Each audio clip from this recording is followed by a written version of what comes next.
My dear student, welcome to my YouTube channel Asian Classes. दोस्तों, आज mensuration का एक नया टॉपिक मैं आपके सामने लेके आ चुका हूं, जिसमें मैं आज आपको कराने वाला हूं रोम्बस मतलब समचतुर्भुज। ये क्या है, किस तरीके से बना हुआ है, इसके फॉर्मूले क्या हैं, किस तरीके से इसके क्वेश्चंस को हमें सॉल्व करना है, सारी चीजें बहुत ही बेहतरीन तरीके से मैं समझाने वाला हूं। तो चलिए दोस्तों, वीडियो को स्टार्ट करते हैं और समझते हैं कि रोम्बस है क्या।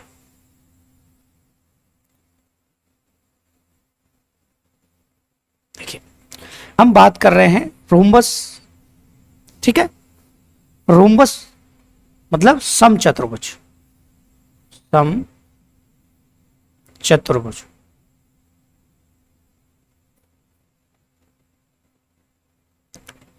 ठीक है, अब ध्यान से आपको सारी चीजों को बहुत ही अच्छे तरीके से समझना। देखिए, आपने दोस्तों स्क्वायर पढ़ा था, स्क्वायर जिसको हिंदी में बोला जाता है वर्ग। ध्यान से समझना, पूरा कॉन्सेप्ट मैं आपको समझाऊंगा, ठीक है। ये वर्ग होता है आपका,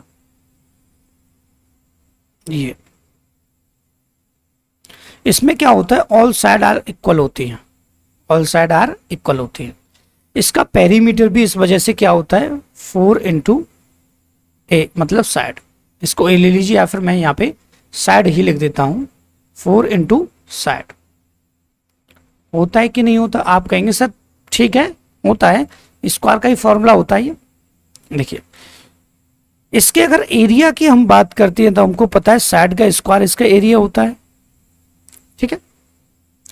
दूसरी सबसे बड़ी चीज कि यहां पर जो भी साइड होती है ना, चारों के चारों कोने जो होते हैं वो 90 डिग्री पर होते हैं। ओके, किस पर होते हैं, 90 डिग्री। बात ही समझ में। इसका पेरीमीटर आपने देखा 4 इंटू साइड होता है कि नहीं होता। डायगोनल की बात करें तो इसको डायगोनल होता है √2 इंटू साइड, ठीक है। इनकी जरूरत हमें इसमें पढ़ने वाली, इस वजह से मैं आपको बता रहा हूं। दूसरी चीज सबसे बड़ी बात क्या है कि हमने स्क्वायर अभी तक पढ़ा था, स्क्वायर के बारे में हमें नॉलेज भी थी कि उसका स्क्वायर होता क्या है कि भैया चारों साइड इक्वल होती है, पेरीमीटर 4 इंटू साइड होता है, प्लस प्रत्येक एंगल 90 डिग्री का होता है। ओके, लेकिन दोस्तों अगर मैं बात करता हूं रोम्बस की, किसकी बात करता हूं, रोम्बस की, तो मुझे एक बात तो क्लियर है कि रोम्बस जो होता है, अब सपोज कीजिए 2 लाइन है ये, ठीक है। थोड़ा सा टेढ़ा हो गया है, इसको सीधा करते हैं। देखिए, मैं कह रहा हूं 2 लाइन है स्क्वायर की तरह की, ठीक है, ये वाली और ये वाली, ठीक है। लेकिन मैं क्या कर रहा हूं, इक्वली नहीं ले रहा इनको, मतलब मैं दोनों साइड को ले रहा हूं लेकिन इसको आगे और पीछे करके ले रहा हूं, ठीक है। और इस वाली साइड को मैं इस तरीके से कर दूं, ठीक है, और इस वाली साइड को मैं इस तरीके से कर दूं, तो ये रोम्बस बन जाएगा। बात है समझ में। इसका मतलब क्या है कि अगर ध्यान से समझना मेरी बात को, कि स्क्वायर की ये साइड जो है, ये वाली साइड, इनको अगर मैं ऐसे रख दूं, मतलब इनका एंगल चेंज कर दूं, बात को समझना कि इनका अगर मैं एंगल चेंज कर दूं तो सारी चीजें बहुत ही अच्छे तरीके से क्लियर हो जाएंगे कि भैया हमारे स्क्वायर से ही बना होता है क्या, रोम्बस। इसलिए इसकी भी साइडें क्या होती हैं, इक्वल होती हैं, और इसीलिए इसका भी पेरीमीटर 4 इंटू साइड होता है। बात है समझ में। बात सिर्फ इसकी पड़ती है कि इसमें जो डायगोनल होते हैं, दोनों डायगोनल इक्वल होते हैं, क्योंकि यहां पर देखिए तो देखने में ही लग रहा है कि हमें इक्वल होंगे, लेकिन अगर हम इसकी बात करें तो इसके दोनों डायगोनल अलग अलग होते हैं। इसके जो विकर्ण होते हैं ना दोनों, वो दोनों अलग अलग होते हैं। अभी हम क्वेश्चन करेंगे बहुत ही अच्छे, टेंशन लेने की आपको कोई जरूरत नहीं है। डायगोनल, ये डायगोनल आपका फर्स्ट हो गया और ये डायगोनल हो गया सेकंड, ये डायगोनल 1 और ये डायगोनल हो गया सेकंड। अब सारी चीजों को आपको इसी में समझना है, ठीक है। तो मैं थोड़ा सा बड़ा फिगर बना के इसको बहुत ही बेहतरीन तरीके से आपको समझाने वाला हूं रोम्बस को। पहले समझ लीजिएगा, उसके बाद हम क्वेश्चन को धड़ाके से उड़ाने वाले हैं। देखिए,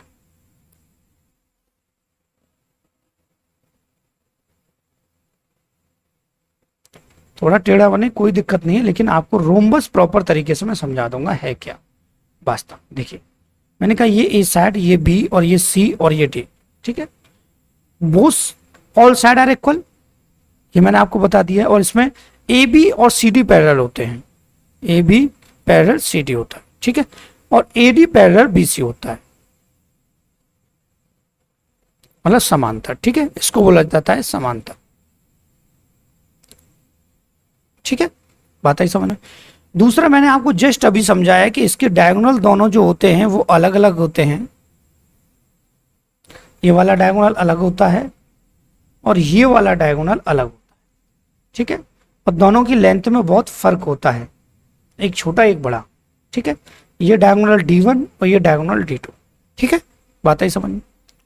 दूसरी चीज हमने अभी आपको जस्ट समझाया था कि हमारा जो स्क्वायर होता है उसके यहां पर 90 डिग्री होता है, उसी प्रकार से आपका जो रोम्बस होता है यहां पर 90 डिग्री होता है, बात आई समझ में, ठीक है, मतलब इसके जो डायगोनल एक जगह पे इंटरसेक्ट करते हैं वो एंगल होते हैं 90 डिग्री के। यहां तक किसी भी स्टूडेंट को कोई भी दिक्कत नहीं होनी चाहिए थी, ठीक है कि नहीं, बात आई समझ में।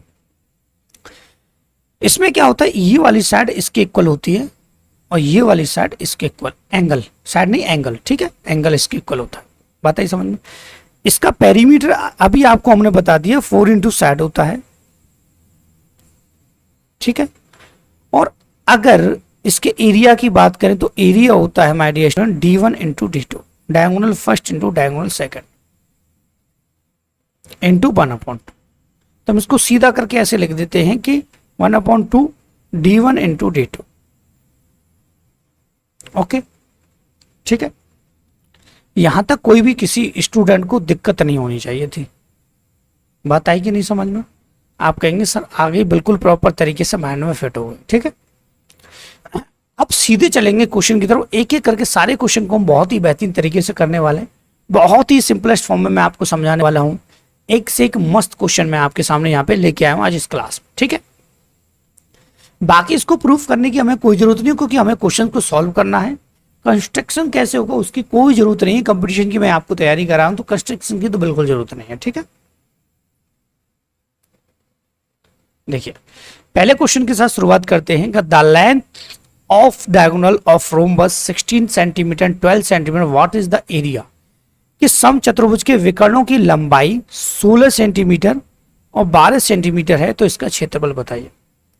अभी जस्ट हमने सीखा है कि इसका जो एरिया होता है वो जस्ट आपको अभी बताया मैंने, वो होता है 1/2 D1 इंटू D2। आप कहेंगे सर बिल्कुल ठीक बात है आपकी कि D1 इंटू D2 इसका एरिया होता है, कोई दिक्कत नहीं, आसानी से हम क्वेश्चन को सॉल्व कर लेंगे। हम लिखेंगे यहाँ पे 1/2 का 1/2, D1 आपका कितना है 16 और D2 आपका है 12, 2 से कितना 8, और ये हो जाएगा आपका 8 इंटू 12, ये हो जाएगा आपका 96। ये आ जाएगा प्रॉपर तरीके से आपका आंसर, ठीक है कि नहीं। यहां तक आप ये नहीं कहेंगे कि सर हमको इस क्वेश्चन में यहां तक कोई समस्या थी, क्योंकि हमने आपको अभी तक यहाँ पे प्रॉपर तरीके से फॉर्मूला समझा दिया है कि D1 इंटू D2 1/2 ये होता है एरिया ऑफ रोम्बस, ठीक है। ये सिंपल क्वेश्चन था, सिंपल तरीके से हमको करना था, आ गया समझ में। सेकंड क्वेश्चन की तरफ चलते हैं, ठीक है। जितने हम क्वेश्चन आगे बढ़ाते जाएंगे उतने ही क्वेश्चन हमारे अच्छे से अच्छे लेवल के होते जाएंगे। देखिए कि एक समचतुर्भुज की एक भुजा की लंबाई 5 सेंटीमीटर है, 4 भुजाएं होती, चारों 5-5 हो जाएंगी, एवं इसके एक विकट की लंबाई 8 सेंटीमीटर है। समचतुर्भुज का क्षेत्रफल बताना है आपको, ठीक है। देखिए मैं आपको बहुत ही बेहतरीन तरीके से रोम्बस बना के यहाँ पे समझाने वाला हूं, तभी आपका ये क्वेश्चन होगा क्लियर, ठीक है।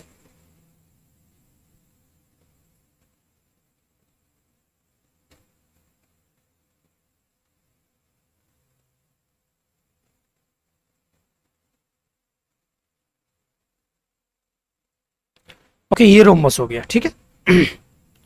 ए बी सी और डी, ठीक है। बहुत ही अच्छे तरीके से समझना आपको सारी चीजों को। देखिए इसने कहा है कि इसकी साइड क्या है, एक भुजा जो है 5 है, तो ये 5 है, तो ये भी इधर 5 होगी, ये भी इधर 5 होगी, क्योंकि सभी साइड है क्या होती है इसकी इक्वल होती है। इसने एक चीज और कही है कि इसका एक डायगोनल और एक इसका दूसरा डायगोनल, 2 डायगोनल हो गए ना, ठीक है। इसका जो एक डायगोनल है, ठीक है, एक डायगोनल, वो 8 सेंटीमीटर, सपोज कीजिए इसको ले लिया मैंने 8 सेंटीमीटर, ठीक है। यहां तक कोई दिक्कत तो नहीं है? आप कहेंगे सर बिल्कुल भी नहीं है। ये डायगोनल ना, थोड़ा सा मैं आपको क्लियरली समझाता हूं। ये पूरा डायगोनल 8 सेंटीमीटर होगा, यहां से यहां तक, यहां से यहां तक पूरा 8, ठीक है। दूसरी चीज, सबसे बड़ी बात, अगर डायगोनल इसका 8 है तो हमेशा याद रखना ये 4 ये हिस्सा होगा, 4 ये हिस्सा होगा, ठीक है। ये आपको मैं अभी बता दे रहा हूं, स्टार्टिंग मैंने नहीं बताया था लेकिन अब बता दे रहा हूं कि अगर किसी रोम्बस के डायगोनल दे रखे हैं, ध्यान से समझना, जो अभी आपको मैंने रोम्बस बताया था कि अगर ये पूरा 20 है तो ये 10 हो जाएगा, ये भी 10 हो जाएगा, ये पूरा 18 है तो ये 9 हो जाएगा, ये 9 हो जाएगा, ठीक है। बात आई समझ में? कोई भी दिक्कत तो नहीं है यहाँ तक? कमेंट बॉक्स में मुझे जल्दी से बताइएगा। बात आई समझ में? देखिए माय डियर स्टूडेंट, आपको पता है ये 90 डिग्री पर होता है कि नहीं होता? आप कहेंगे सर बिल्कुल अच्छी बात है। तो हमें दूसरे डायगोनल, अगर हम इस हिस्से को ले लें, देखिए मैं कह रहा हूं अगर हम इस हिस्से को ले लें इस तरीके से, ऐसे तो बना हुआ है, यहाँ पे 90 डिग्री है, यहाँ पे कितना है आपका 5 है, थोड़ा सा देख लेता हूँ दिख रहा है कि नहीं दिख रहा, मुझसे नहीं दिख रहा, ठीक है। थोड़ा सा इसको मैं साइड में लिखता हूँ, हो जाएगा हमारा क्वेश्चन बहुत जल्दी, टेंशन लेने की जरूरत नहीं है। देखिए ये हिस्सा मैंने निकाल दिया यहाँ से, चीजों को समझना। ये 90 डिग्री, ये वाला हिस्सा आपका 4 था, ये वाला हिस्सा आपका 5 था। अगर मैं इसको ऐसे सीधा करता हूं, ये बेस हो जाएगा, ये हाइपोटेनस हो जाएगा, और ये आपका डायगोनल वो हो जाएगा, जिसको क्या बोलते हैं, सॉरी हाइपोटेनस ये हो जाएगा, परपेंडिकुलर ये हो जाएगा, ठीक है, और बेस ये हो जाएगा, ठीक है। तो हमको यहाँ पर ये चाहिए, ये वाला डायगोनल आ जाए। अगर ये जो आया इसका डबल हो जाएगा, पूरा डायगोनल निकल आएगा, ठीक है। तो हम इस हिस्से को निकालें तो हमको पता है बाई पाइथागोरस, ध्यान से समझना, बाई पाइथागोरस क्या है, hypotenuse square perpendicular plus base, ये तो सभी जानते हैं। तो हमको पता है हाइपोटेनस कितना है आपका 5 है, ठीक है, परपेंडिकुलर कितना है आपका h है, ठीक है, और बेस कितना है आपका 4 है, ठीक है। तो ये हो जाएगा 25 और ये हो जाएगा 16, 16 इधर जाके माइनस होगा तो कितना हो जाएगा 9, मतलब h बराबर आ जाएगा 3। ये तो आप कर सकते हो ना कैलकुलेशन अच्छे तरीके से, तो ये आ जाएगा आपका 3, ठीक है। अब देखना ध्यान से, इस वाले पूरे डायगोनल की हाइट कितनी होगी, लेंथ कितनी होगी, 3 और 3 6, इस वाले की कितनी थी 8। अब आपको चाहिए एरिया, एरिया चाहिए तो आप करेंगे 1/2 d1 इंटू d2, करेंगे कि नहीं? तो आप करेंगे सर 1/2, d1 आपका 8 था, d2 आपका 6 आया, 2 से कितना 4, 4 इंटू 6 हो जाएगा आपका 24, ये आ जाएगा परफेक्ट तरीके से आंसर। आ गया कि नहीं? बहुत ही बेहतरीन तरीके से मैंने आपको समझा दिया है, कोई भी दिक्कत यहां तक किसी भी स्टूडेंट को नहीं होनी चाहिए थी, ठीक है। उसके बाद चलते हैं क्वेश्चन नंबर 3 की तरफ। प्रॉपर तरीके से पूरा डीपली मैं सारी चीजों को आपको समझा के चल रहा हूं कि कोई भी दिक्कत आपको ना रहे, ठीक है। देखिए कि किसी समचतुर्भुज का परिमाप 40 है और उसकी ऊंचाई 5 मीटर है, इसका क्षेत्रफल बताइए, ठीक। अब एक चीज और समझते हैं, देखिए जितना ज्यादा नया क्वेश्चन आता रहेगा उतना ही ज्यादा मुझे ध्यान आता रहेगा क्या क्या पैटर्न और लगा सकते थे हम इसमें, ठीक है। चीजों को समझना बहुत ही अच्छे तरीके से समझाऊंगा मैं आपको। देखिएगा यहां पर आप ए लिख लीजिए, बी सी डी ये कहीं भी रखिए, कोई दिक्कत नहीं है। एक डायगोनल इसका ये हो गया, ठीक है, एक डायगोनल ये होता है, लेकिन इसमें हमें क्वेश्चन में डायगोनल की बिल्कुल भी जरूरत नहीं है। देखिए अब ध्यान से समझना कि इसकी जो हाइट है, इसकी जो हाइट है वो कितनी है 5, इसकी जो हाइट है वो कितनी है 5, तो यहां भी कितनी होगी 5 होगी, कोई भी दिक्कत नहीं है भाई, हाइट तो सेम है, बीच में लेंगे तब भी हाइट सेम होगी, हो गई कि नहीं हो गई? आप कहेंगे सर बिल्कुल अच्छी बात है। और दूसरी चीज अगर हम ध्यान से देखें तो परिमाप दे रखा है इसका, देखिए पेरीमीटर दे रखा है इसका 40, तो साइड कितना आ जाएगा इसका 10, ये तो आप कहेंगे सर बिल्कुल सिंपल सी बात है, साइड 10 हो जाएगी इसकी, ठीक है कि नहीं। अब मुझे चाहिए एरिया। अब देखिए अगर डायगोनल की अकॉर्डिंग नहीं दे रखा है तो हमें डायगोनल की जरूरत भी नहीं है, हम एरिया इसका ऐसे भी निकाल सकते हैं कि बेस इंटू हाइट, ठीक है, या फिर साइड इंटू हाइट में लिख सकता हूं, ठीक है, क्योंकि बेस इंटू हाइट होता है ना 1/2। देखिए एक ट्राइंगल ये हो गया, चीजों को समझते हैं, एक ट्राइंगल ये हो गया, ठीक है। ट्रायंगल होता है 1/2 बेस इंटू हाइट, तो 1/2 बेस इंटू हाइट ऊपर वाले के लिए भी लगता, दो ट्रायंगल हो गए, ठीक है। 1/2 बेस इंटू हाइट, तो क्या बचता, बेस इंटू हाइट रह जाता, 1 और 1/2 हो जाता ऐड हो गया, तो बेस इंटू हाइट हो जाता। तो बेस कितना है 10, हाइट कितना है 5, तो आपका आंसर आ जाएगा 50। कितना सिंपल क्वेश्चन था ये। लेकिन ये फिगर बनाया जो मैंने, इससे आपको ऐसा लगेगा कि इतना लेंथी हो रहा है, लेकिन जब आप कंपटीशन में करेंगे इसको तो बहुत ही जल्दी हो। देखिए सबसे जरूरी क्या है, कंपटीशन में बच्चे रटते हैं ट्रिक, वो आपको बिल्कुल रटनी नहीं है। कॉन्सेप्ट को समझिए, मेरी बात को ध्यान से समझना, कॉन्सेप्ट को समझिए। अगर आपकी स्पीड अच्छी है, और सबसे जरूरी है कि आज के ज़माने में स्पीड ही अच्छी होनी चाहिए, या कोई भी वर्क करते हो स्पीड सबसे आपकी बेस्ट अगर है तो समझ लिया आप जीत जाओगे। आपको इतना पता होना चाहिए कि मैं जो कैलकुलेशन कर रहा हूं उसके 2-3 लाइन बाद क्या आएगा, इतना तर्क आपको रखना होगा, तब जाके आप डायरेक्टली आंसर फाइंड कर सकते हैं। बहुत से बच्चे सोचते हैं कि इस तरीके का क्वेश्चन आएगा, ऐसे धड़ाक धड़ाक मुड़ा देंगे, ऐसा कभी नहीं होने वाला, ठीक है। क्वेश्चन नंबर 4 की तरफ चलते हैं। ये काफी अच्छा क्वेश्चन है, इसको बड़े ध्यान से आपको समझना है। देखिए एक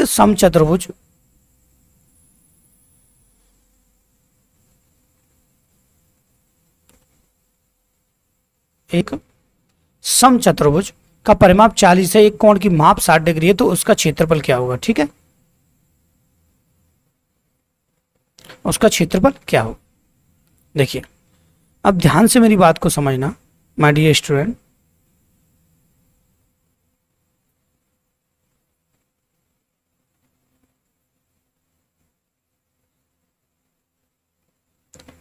ठीक है, देखिएगा ध्यान से, परिमाप कितना है 40, पेरीमीटर अगर 40 है तो 60 कितना हो जाएगा 10, ये तो क्लियर है। 60 10 हो जाएगा, ये भी 60 10 हो जाएगा, ये भी 60 10 हो जाएगा, ये भी 60 10 हो जाएगा। कोई दिक्कत, आप कहेंगे बिल्कुल नहीं है सर, कोई भी समस्या नहीं।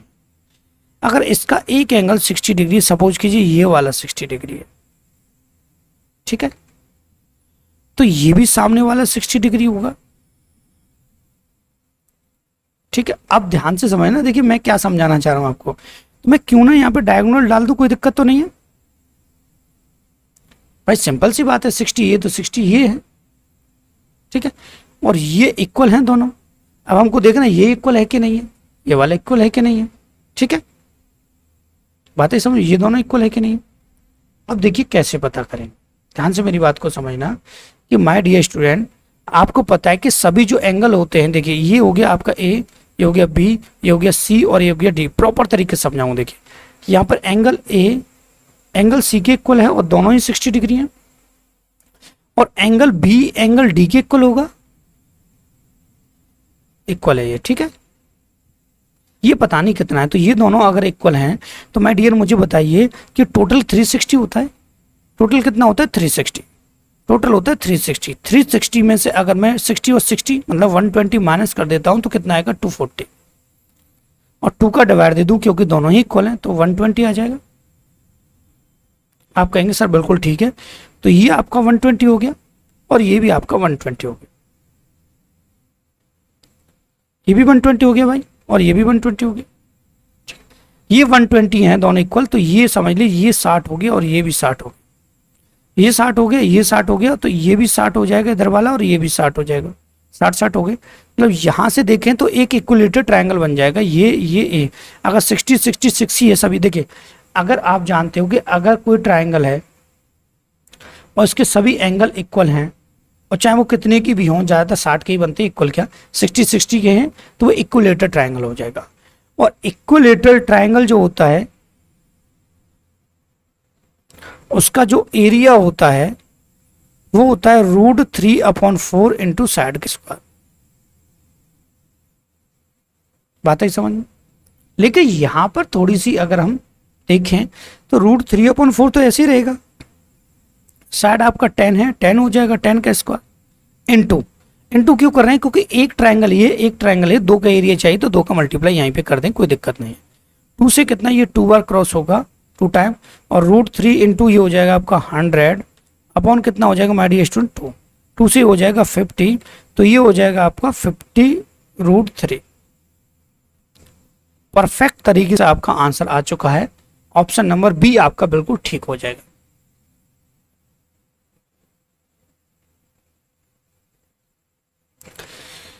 अब आप बताइए कि क्या इस क्वेश्चन में कोई दिक्कत थी?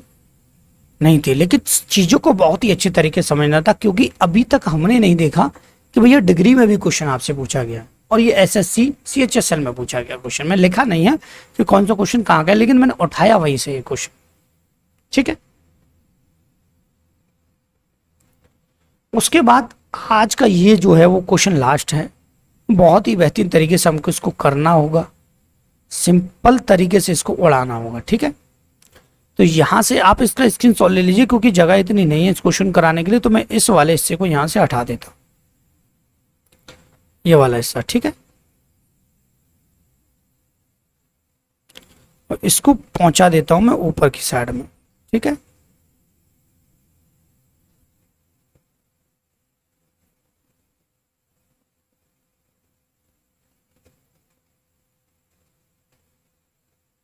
ऑप्शन को पहुंचा देते हैं ऊपर, जगह हो जाएगी। ठीक है, यहां तक कोई दिक्कत तो नहीं है? आप कहेंगे नहीं, अभी मैंने क्वेश्चन भी नहीं पढ़ा है। देखिए, पढ़ते हैं क्वेश्चन को कि एक समचतुर्भुज की प्रत्येक भुजा की लंबाई उस वर्ग की भुजा की लंबाई के बराबर है जिसका विकर्ण 40√2 है। तदनुसार उस समचतुर्भुज के विकर्णों की लंबाइयां 3:4 के अनुपात में, तो उसका क्षेत्रफल आपको बताना है। देखने में लग रहा है यार कैसा क्वेश्चन है यार, कैसे करेंगे? देखिए, इसने कहा है कोई स्क्वायर है और एक कोई है आपका रोम्बस, यही तो कह रहा है वो।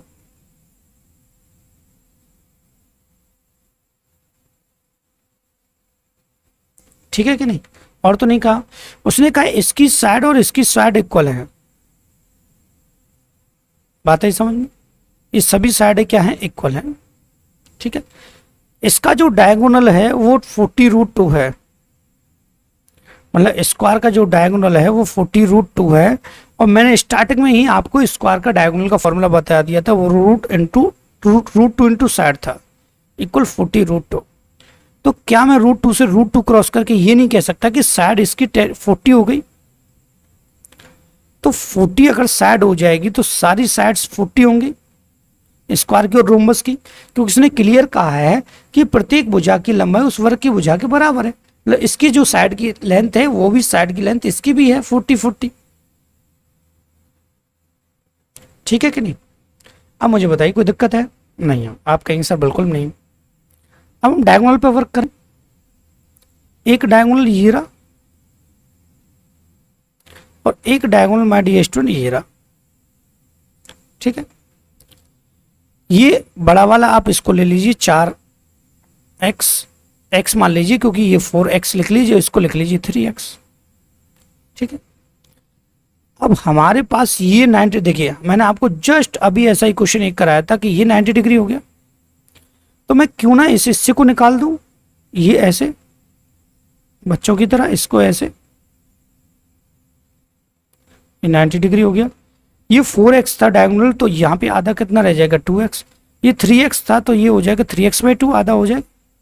ये आपका 40 है, ये हाइपोटेनस, ये परपेंडिकुलर, ये base.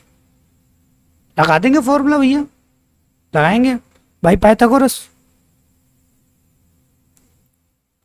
Hypotenuse square equal perpendicular plus base का स्क्वायर। हाइपोटेनस कितना है? 40 स्क्वायर हो जाएगा, इक्वल परपेंडिकुलर कितना है आपका? 3x/2 का होल स्क्वायर। ये हो जाएगा 2x का होल स्क्वायर। इसको सॉल्व करेंगे, हो जाएगा 1600 इक्वल, ये हो जाएगा 9x²/4 और ये हो जाएगा 4x²। जब इसको सॉल्व करेंगे तो ये हो जाएगा 1600, ये हो जाएगा 25x²/4। ये तो आप जानते हैं 25 से ये क्रॉस होगा 64 टाइम। ठीक है, और ये उसका मल्टीप्लाई होगा 256 हो जाएगा, मतलब x² इक्वल आ गया 256, तो मतलब x इक्वल आ जाएगा 16। आता ही समझ में? अब देखिए हमको एरिया के लिए चाहिए d1 इंटू d2।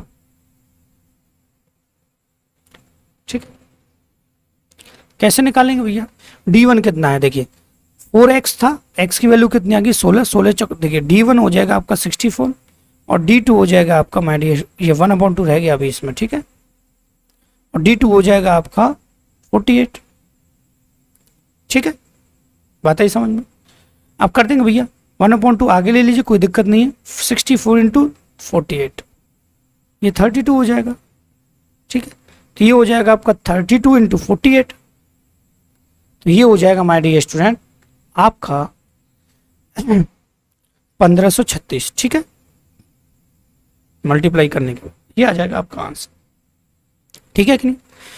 तो माय डियर स्टूडेंट मुझे बताइए कि क्या आपको रोम्बस अब प्रॉपर तरीके से समझ में आया नहीं आया? जल्दी कमेंट बॉक्स में मुझे आंसर दीजिएगा, क्योंकि मैं चाहता हूं कि मैं ये चाहता हूं कि अगर मैं आपको पढ़ा रहा हूं तो आपको समझ में आ रहा है कि नहीं आ रहा है, ये सबसे ज़्यादा जरूरी हो जाता है मेरा आपसे पूछना। ठीक है, अगर आपको वीडियो अच्छा लगा है तो प्लीज़ वीडियो को लाइक करें, हमारे चैनल से अगर आप जुड़ना चाहते हैं चैनल को सब्सक्राइब करें। And thank you for watching my video. हमने प्रॉपर तरीके से आपको माय डियर स्टूडेंट बहुत ही बेहतरीन तरीके से रोम्बस को समझा दिया है। आपसे हमारा रिक्वेस्ट है वीडियो को लाइक करें और हमारे चैनल से जुड़ने के लिए हमारे चैनल को सब्सक्राइब करें। And thank you for watching my video.